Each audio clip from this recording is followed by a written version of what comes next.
சரி. So he is happy, அவன் மகிழ்ச்சியாக இருக்கிறான். அதே ஹீங்கிற என்னோட ஃபார்ம் தான் ஹிம். அதாவது இது வந்துட்டு ஆப்ஜெக்டில் யூஸ் பண்ணும்போது, சரிங்களா, ஆப்ஜெக்டில் யூஸ் பண்ணும்போது, ஆப்ஜெக்டாக யூஸ் பண்ணோன்னா இதில் வரும் ஐ மெட் ஹிம். அவனை, ஹிம்னா வந்து என்ன அர்த்தம், அவனை. ஸோ அவனை இந்த இடத்துல ஹிம்னா. ஹிஸ்னா என்ன, அவனுடைய. அப்படி அவன் கார், இது அவனுடைய கார் அப்படின்னு சொல்லுவோம். திஸ் இஸ் ஹிஸ் கார், இது அவனுடைய கார் அப்படின்னு நம்ம வந்து சொல்கிறோம் அப்படின்னா இது வரும். ஹிஸ் ப்ரொனவுன்னா த கார் இஸ் ஹிஸ், அந்த கார் அவனுடையது. ஹிம்செல்ஃப், ஹீ டிட் ஹிம்செல்ஃப், அவன் அதை அவனே செய்தான். சரிங்களா, அவனே வந்துட்டு செஞ்சுட்டான். ஏதாச்சும் ஒரு பொருள் இருக்குதுன்னு வச்சுக்கோங்களேன், அந்த பொருளை அவன் செஞ்சுட்டான்னா ஹீ டிட் இட் ஹிம்செல்ஃப். ஆர் வந்துட்டு எப்படி சொல்லலாம், he write the record note by himself. நார்மலாக வந்து பிளேஸ்மெண்ட் கிளாஸஸ்லாம் என்ன பண்ணுவீங்க, எல்லோரும் பிளேஸ்மெண்ட் கிளாஸஸில் என்ன பண்ணுவீங்க,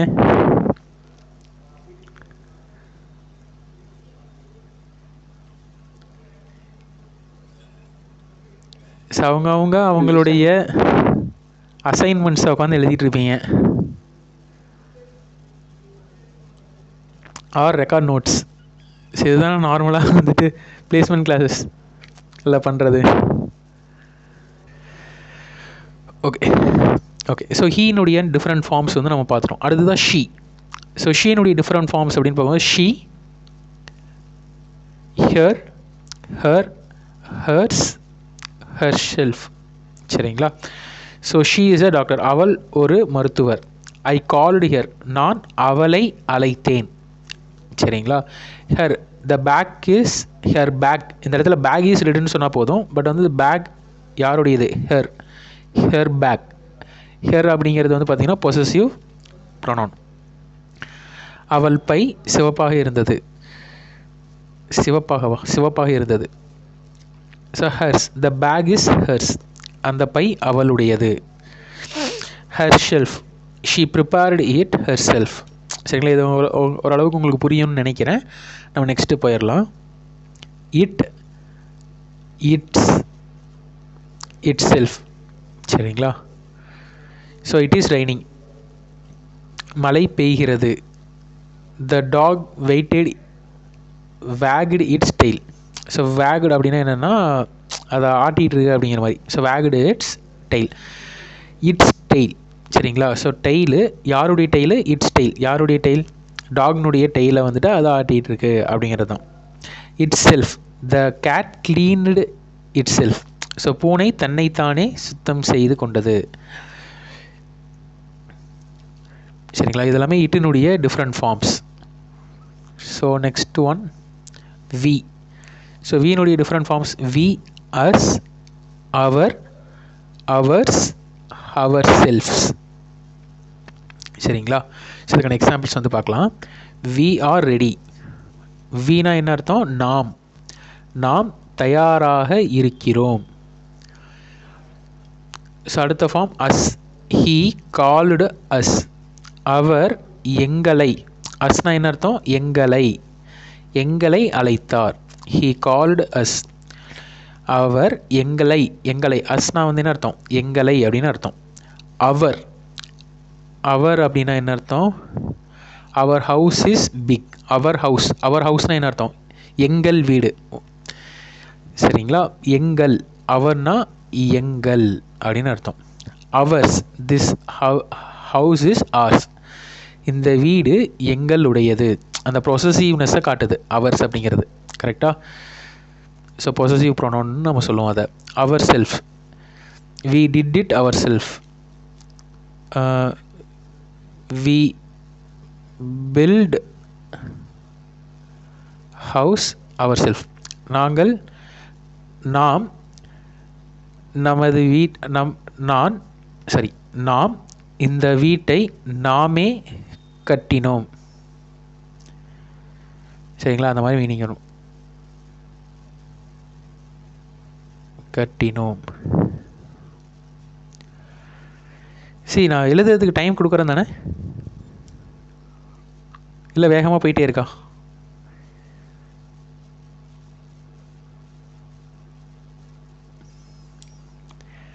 சரி, நெக்ஸ்ட் ஒன்று.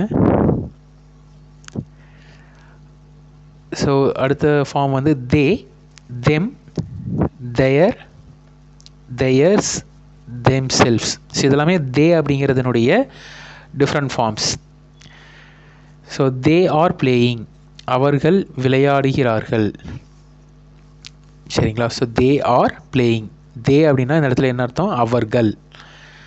தெம், நான் அவர்களுக்கு உதவினேன். தெம் அப்படின்னா என்ன அர்த்தம்?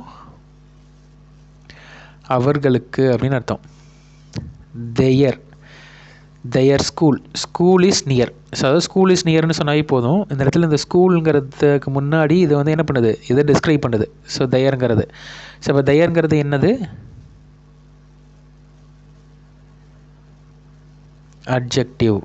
சரிங்களா? ஸோ ஸ்கூலை குறிக்கிறது தயர், அதனால். ஸோ தயர் அப்படின்னு என்ன அர்த்தம்? அவர்களின் பள்ளி.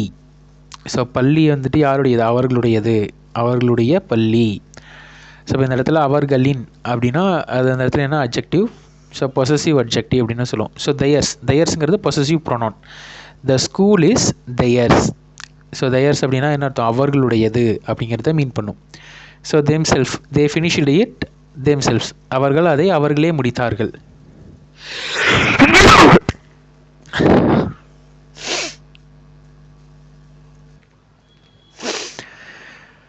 ஸோ இதை தாண்டி நம்ம ஒரு 5 டைப்ஸ் வந்து பார்த்தோம். இதை தாண்டி டிஃப்ரெண்ட்டான இருக்குதுன்னு பார்த்தீங்கன்னா இந்த demonstrative pronounce and relative pronounce and indefinite pronounce அப்படின்னு 3 இருக்குங்க. சரிங்களா? இதை நம்ம டே டு டே லைஃப்பில் நம்ம யூஸ் பண்ணிகிட்டு இருக்கக்கூடிய ஒரு சில விஷயங்கள் தான். என்ன அப்படிங்கிறத பார்க்கலாம். Who, whom, which, that, whose, இதெல்லாத்தையும் தான் நம்ம என்னென்னு சொல்லுவோம்னா ரிலேட்டிவ் ப்ரொனவுன்ஸ் அப்படின்னு வந்து நம்ம சொல்லுவோம். டெமான்ஸ்ட்ரேட்டிவ் ப்ரொனவுன்ஸுங்கிறது திஸ்ஸு, தட்டு, தீஸ், தோஸ். இந்த வார்த்தையெல்லாம் நம்ம யூஸ் பண்ணாமல் இருக்கோமா? டே டு டே லைஃப்பில் யூஸ் பண்ணிட்டு தான் இருக்கோம். இந்த வார்த்தைகளாக இருக்கட்டும், இந்த வார்த்தைகளாக இருக்கட்டும், இதெல்லாம் நம்ம அதிகமாக யூஸ் பண்ணுறோம். This, that, this book, that boy, that girl. So அந்த மாதிரிலாம் யூஸ் பண்ணிட்டு தான் இருக்கோம். ஸோ இன்டெஃபினைட் ப்ரொனவுன்ஸ் இதுவுமே கூட அதிகமாக யூஸ் பண்ணுறோம். someone, anyone, everyone, nobody, nothing, somebody, each, either, neither. சரிங்களா? ஸோ இதெல்லாத்தையும் நம்ம இன்டெஃபினைட் ப்ரொனவுன்ஸ் அப்படின்னு வந்து நம்ம சொல்லுவோம். சரியா? ஸோ இதை மட்டும் தெரிஞ்சிட்டா போதும். ஸோ இப்போ உங்களுக்கு ப்ரொனவுன்ஸ்னால் என்ன அப்படிங்கிற ஒரு ஐடியா வந்துட்டு கண்டிப்பாக கிடைச்சிருக்கும்னு நினைக்கிறேன். ஸோ ப்ரொனவுன்ஸ்னால் என்ன அப்படிங்கிறது தெரியுது தானே? ஸோ நவுன்ஸ்னால் வந்துட்டு ஒரு பொருளுடைய பெயர் அல்லது ஒருவருடைய பெயர் அல்லது ஒரு பொருளுடைய பெயர் அல்லது ஒரு ஐடியாவினுடைய நேமு அல்லது ஒரு பிளேஸினுடைய நேம் அல்லது ஒரு ஆப்ஜெக்டினுடைய நேம், இதெல்லாத்தையும் நம்ம குறிக்கிறதுக்கு நம்ம யூஸ் பண்ணக்கூடியது தான், அதோடைய பேரை வந்து குறிக்கக்கூடியது தான் நவுன். சரிங்களா? நவுன் வர வேண்டிய இடத்துல ஒரு ரிப்பீட்டேஷனாக நிறைய ஒரே நவுன் ரிப்பீட் ஆகிட்டே இருக்குது அப்படிங்கும்போது அந்த ரிப்பீட்டேஷனை குறைக்கிறதுக்காக நம்ம யூஸ் பண்ணக்கூடியது தான் வந்து ப்ரோனவுன் அப்படின்னு நம்ம சொல்லுவோம். அல்லது ஒரு நவுன் வரக்கூடிய இடத்துல நம்ம வேறு ஒரு வார்த்தையை நம்ம யூஸ் பண்ண போகிறோம் அப்படின்னா அதுக்கு பேர் தான் ப்ரோனவுன் அப்படின்னு நம்ம வந்து சொல்லுவோம். ஸோ அந்த ப்ரோனவுனுடைய டிஃப்ரெண்ட் ஃபார்ம்ஸை வந்து நம்ம பார்த்தோம். சரிங்களா? ஐனா ஐயை வந்து நம்ம எப்படிலாம் என்னென்ன ஃபார்ம்லலாம் நம்ம சொல்லலாம்? I, me, my, mine, myself. So இந்த மாதிரி டிஃப்ரெண்ட் ஃபார்ம்ஸில் வந்து நம்ம சொல்லலாம் அப்படிங்கிறத நம்ம வந்து பார்த்தோம். கரெக்டாக? ஸோ இதை தாண்டி நம்ம வேறு என்ன பார்த்துருக்கோம் அப்படின்னா ரிலேட்டிவ் ப்ரொனவுன்னா என்ன, டெமான்ஸ்ட்ரேட்டிவ் ப்ரொனவுன்னா என்ன, நெக்ஸ்ட் ஒன்று இஸ் இன்டெஃபினிட் ப்ரொனவுன்னா என்ன அப்படிங்கிறது எல்லாமே நம்ம பார்த்துருக்கோம். சரியா?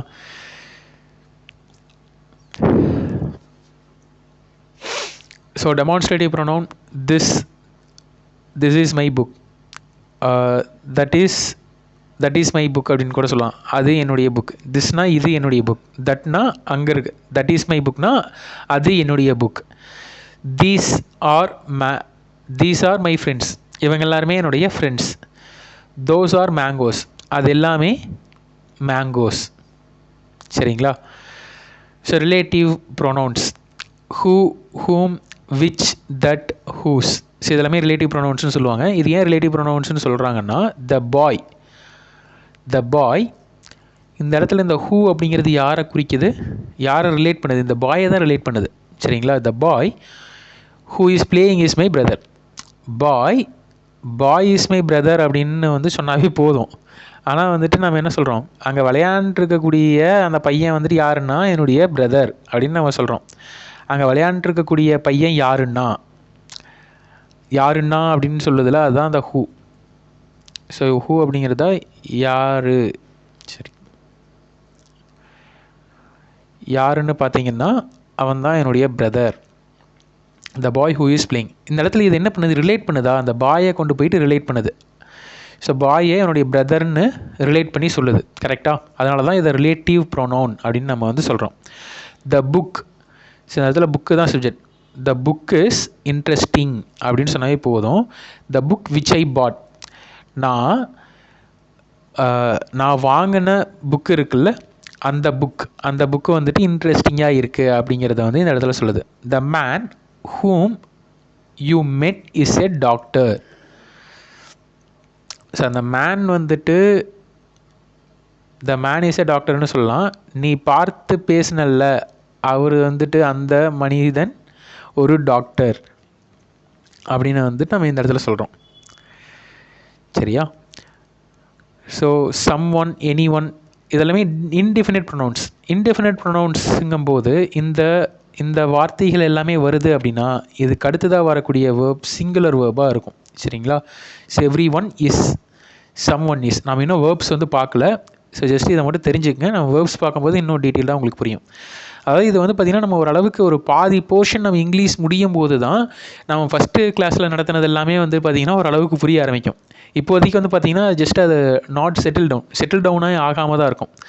ஒரு ஆஃப் த கிளாஸஸ் வந்து நம்ம கம்ப்ளீட் பண்ணும்போது தான் உங்களுடைய நாலேஜ் ஃபுல்லாக செட்டில் டவுன் ஆகி இது இன்னது தான் அப்படிங்கிற மாதிரியான ஒரு ஐடியாவே உங்களுக்கு கிடைக்க ஆரம்பிக்கும். சரியா? ஸோ இப்போது லைட்டாக தான் புரியுது அல்லது புரியாமலே இருக்கிற மாதிரி இருக்குது அப்படின்னாலுமே கூட பரவாயில்ல. ஜஸ்ட் நீங்கள் லிசன் பண்ணிகிட்டே இருங்க. பட் வந்து என்ன பண்ணுங்கன்னா நோட்ஸ் எடுத்துகிட்டு லிசன் பண்ணிட்டே இருங்க. சரியா? ஒரு ஆஃப் த கிளாஸ் கம்ப்ளீட் ஆகும்போது tenses and active voice, passive voice இதெல்லாமே நம்ம கம்ப்ளீட் பண்ணும்போது உங்களுக்கு நான் ஃபஸ்ட் கிளாஸு செகண்ட் கிளாஸ்லாம் நடத்தினேன்ல, இதெல்லாமே வந்துட்டு உங்களுக்கு நல்லாவே புரிய ஆரம்பிக்கும். இப்போது வந்து பார்த்திங்கன்னா ஜஸ்ட்டு ஏதோ ஒன்று சொல்லிகிட்டு இருக்கேன் அப்படிங்கிற மாதிரி தான் உங்களுக்கு தோணும். சரியா? So neither of the boys. So இதில் முக்கியமாக நம்ம பார்க்க வேண்டியது என்னென்னா, இந்த வார்த்தைகள் இன்டிஃபினைட் ப்ரொனவுன்ஸ்லாம் நம்ம யூஸ் பண்ணுறோம் அப்படின்னா அதை தொடர்ந்து வரக்கூடிய வேர்ப்ஸ் எப்படி இருக்குன்னா எப்போவுமே சிங்குலர் வேர்ப்ஸாக இருக்கும். சரியா? ஸோ இது வந்து நம்ம ஒரு முக்கியமாக நம்ம பார்க்க வேண்டியது. ஓகே, அதான் இங்கே சொல்லியிருக்காங்க இன்டிஃபினைட் ப்ரொனவுன்ஸாக சிங்குலர். ஏன்னா நமக்கு மோஸ்ட்லி வந்துட்டு எவ்ரி ஒன் ஆர் ப்ரெசன்ட் அப்படின்னு நமக்கு கொஷினில் கொடுப்பாங்க. எரர் ஸ்பாட்டிங்கில் இந்த மாதிரி கொடுத்து வைப்பாங்க. ஸோ எவ்ரி ஒன் நிறைய பேர் தானே சொல்கிறாங்க அப்படின்னா ஆர் தானே வரும். அப்போ அது ப்ளூரல் அப்படின்னு நம்ம இதை கரெக்டு போட்டு வந்துடும். ஆனால் இதுதான் தப்பு. ஆர்னு வந்துச்சுன்னா தப்பு. ஏன்னா இன்டெஃபினைட் ப்ரொனவுன்ஸ் எல்லாமே வந்து சிங்குலர் தான். அப்போ சிங்குலர் வேர்பான இஸ் தான் வந்துட்டு வரணும். சரிங்களா? ஸோ இப்போ இந்த இன்டெஃபினைட் ப்ரொனவுன்ஸ் எல்லாமே வந்துச்சுன்னா இதை தொடர்ந்து வரக்கூடிய வேர்ப் சிங்குலராக தான் இருக்கணும். சரிங்களா? இதை நோட் பண்ணி வச்சுக்கோங்க. இன்டெஃபினைட் ப்ரொனவுன்ஸை தொடர்ந்து வரக்கூடிய வேர்ப் எப்படி தான் இருக்கணும்? சிங்குலர் வேர்பாக தான் இருக்கணும். ஏன்னா இதெல்லாத்தையும் நம்ம பார்க்கும்போது எவ்ரி, சம்மு இதெல்லாத்தையும் பார்க்கும்போது நிறைய பேர் இருக்க மாதிரி இருக்கனால நம்ம அந்த இடத்துல ப்ளூரல் வேர்ப் வந்து யூஸ் பண்ணுறதுக்கான சான்சஸ் இருக்குது. அதை வச்சு தான் நம்மளை கன்ஃபியூஸே பண்ணுவாங்க. ஸோ அதை வந்து நம்ம தப்பிக்கணும் அப்படின்னா இந்த ரூலை நம்ம தெரிஞ்சுக்கணும். சரிங்களா? அதனால தான் இதெல்லாம் நம்ம பார்க்குறோம். செய்ய பாருங்கள். ஸோ எவ்ரி ஒன் ஆர் ரெடின்னு சொல்கிறாங்க. எவ்ரி ஒன் ஆர் ரெடி அப்படிங்கிறது வந்து பார்த்திங்கன்னா தப்பு. எவ்ரி ஒன் இஸ் ரெடி அப்படிங்கிறது தான் கரெக்டு. சரியா? So next one is identify the pronounce. இதில் எதெல்லாம் ப்ரொனவுன்ஸ் அப்படிங்கிறத நம்ம கண்டுபிடிக்கணும். So she is my best friend. She is best friend சொன்னால் போதும். இந்த இடத்துல மை வந்து என்ன பண்ணுது? ஒரு ப்ரொனவுனாக ஆக்ட் ஆகுது. கரெக்டாக? ஸோ என்னுடைய best friend. So this is our classroom. இது எங்களுடைய classroom. The man who called you is here. இந்த இடத்துல ஹூ அப்படிங்கிறது என்னது? Relative pronoun. தேங்கிறது என்ன ப்ரொனவுன்? ஸோ நார்மலாக சப்ஜெக்டிவ் ப்ரொனவுன் தான். So they enjoyed themselves. So themselves அப்படிங்கிறதும் வந்து பார்த்திங்கன்னா என்ன ப்ரொனவுன்? ரிஃப்ளெக்சிவ் ப்ரொனவுன்னு பார்த்தாங்களா? ஸோ தெம் செல்ஸுங்கிறதும் ஒரு ப்ரொனவுன் தான். சம் ஒன்ங்கிறது indefinite pronoun. Someone is waiting outside. சரிங்களா. ஸோ காமனாக எரர்ஸ் வந்துட்டு என்னென்ன இருக்கும் அப்படிங்கிறது இங்கே கொடுத்துருக்காங்க. சரிங்க பாருங்கள். So each of the boys are ப்ரெசன்ட்னு கொடுத்துருப்பாங்க. அப்போ இது தப்பு. ஆருக்கு பதில் என்ன வரணும்? இஸ் வரணும். So neither of them have come. So ஹாவ்ங்கிறது வந்து பார்த்திங்கன்னா ப்ளூரல், ஹேஸ் தான் வந்துட்டு வரணும் சிங்குலர். ஸோ ஹேவு ஹேஸு இதை பற்றிலாம் வந்துட்டு இப்போ உங்களுக்கு ஓரளவுக்கு தான் உங்களுக்கு தெரிஞ்சிருக்காது மோஸ்ட்லி. ஸோ நம்ம வேர்பு நெக்ஸ்ட் கிளாஸில் வந்து பார்ப்போம். அது பார்த்ததுக்கு பிறகு இந்த ஹேவ் ஹேஸ் பற்றிலாம் உங்களுக்கு என்னென்னு தெளிவாக புரியும். One must do his duty.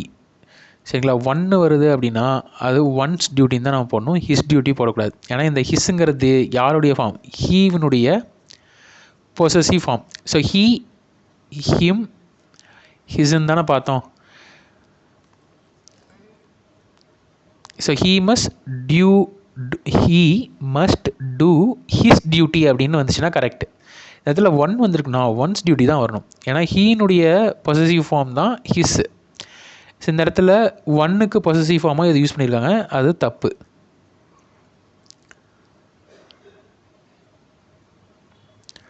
So it is me. சரிங்களா. It is me. ஸோ இந்த இடத்துல வந்து என்ன வரணும் அப்படின்னா it is I. So between you and I. சரிங்களா. So between you and me தான் வந்து வரணும், யூ அண்ட் ஐ வரக்கூடாது. சரியா. ஸோ ஏன் அப்படிங்கிறத வந்து நம்ம பார்க்கலாம்.